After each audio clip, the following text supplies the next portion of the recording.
কড়াইতে তেল দিয়ে দিচ্ছি। সর্ষে তেলে এইটা করবেন দই পটলটা। আর হলুদ দিয়ে পটলটা মাখিয়ে দিচ্ছি।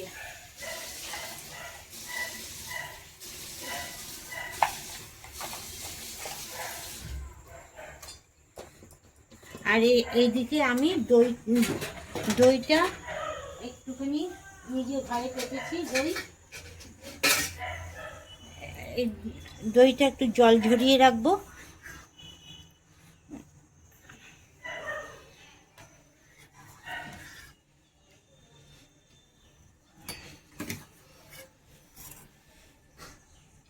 আমার এইদিকে পটল ভাজার মধ্যে পটল ভাজা হতে হতে দইয়ের জলটা ঝরে যাবে।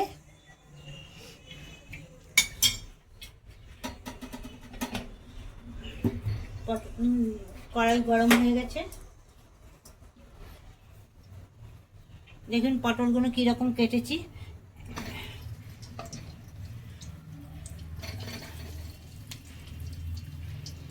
ভেজে না তেলটা তুলে রেখেছি। পটলটা কেমন হয়ে তেলটা কেমন হয়ে গেছে। আমি আবার তেল দিচ্ছি।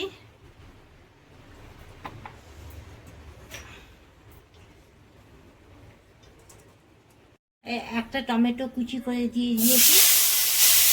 আপনারা পেস্ট করেও দিতে পারেন, আমি সাইজে কেটে দিয়েছি। তারপরে জিরের গুঁড়ো, ধনের গুঁড়ো দিয়ে একটুখানি কষিয়ে নেব। একটু হলুদ, একটু আপনার দাদা আবার আপনারা হলুদটা স্কিপ করতে পারেন। আপনার দাদা হলুদ না দিলে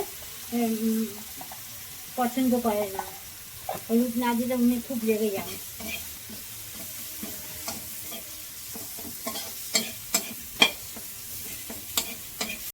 মশলার মধ্যে পরিমাণ মতো নুন দিয়ে দিচ্ছি। পটল মেখেছি তো, হলুদ ছিল, সেই হলুদের জলটা দিয়ে দিচ্ছি।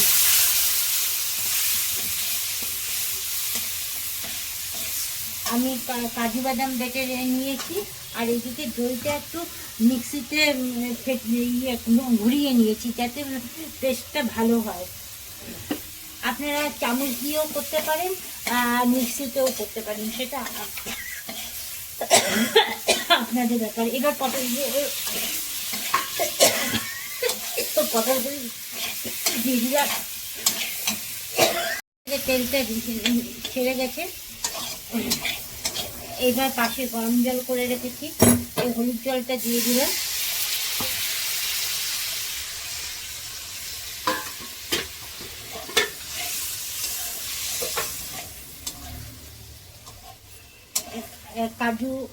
কাজু আর একটু পোস্ত বেটে রেখেছি, দিয়ে দিচ্ছি।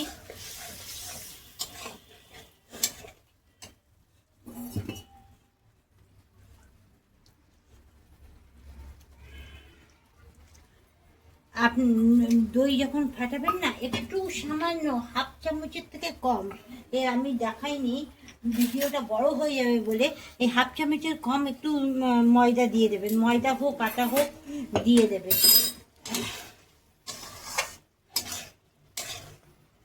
এবার জল দিয়ে দিচ্ছি।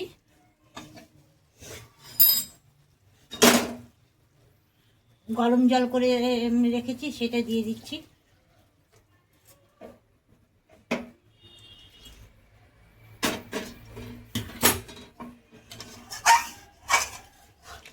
দিয়ে এবার ঢেকে রাখবো।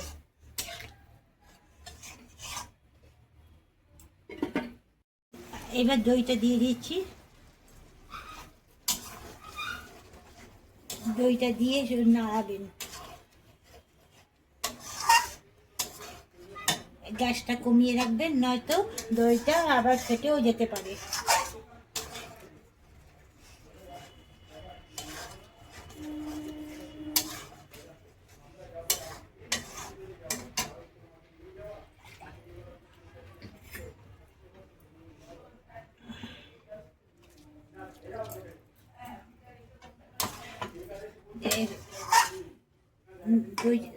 একটু জলটা শুকাবে, তার মধ্যে আমি একটু মিষ্টি দিয়ে দিচ্ছি। দুটো লঙ্কা চিড়ে দিয়ে দিচ্ছি।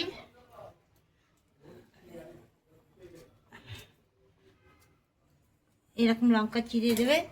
আর কেউ যদি আপনারা ঝাল খান তাহলে যখন কাজু আর পোস্ত বাটবেন তখন দুটো লঙ্কা দিয়ে দেবেন। শাশুড়ি খাবে তো সেই জন্য আমি লঙ্কাটা পেস্ট করিনি। এবার ঢেকে দিচ্ছি।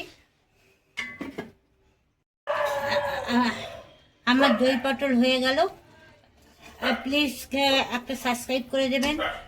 যারা নতুন বন্ধু আছে পাশে বেল আইকনটা পেস্ট করে দেবেন।